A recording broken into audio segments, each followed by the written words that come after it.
temperature was 51 degrees. It must...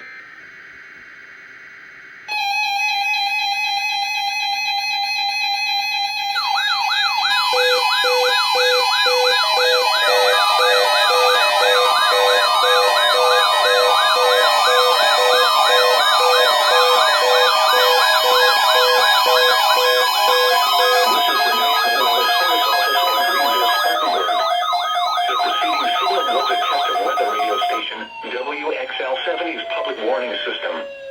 During potentially dangerous weather situations, specially built receivers can be automatically activated to warn of an impending hazard.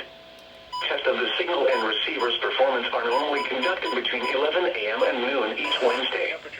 If there had been a threat of severe weather, the test would have been postponed until the next available good weather day. Reception of this broadcast and the warning alarm will vary at any given location. This variability, normally more noticeable at greater distances from the transmitter, can occur even though you are using a good quality receiver in good working order. The warning alarm will be activated for hazardous watches and warnings.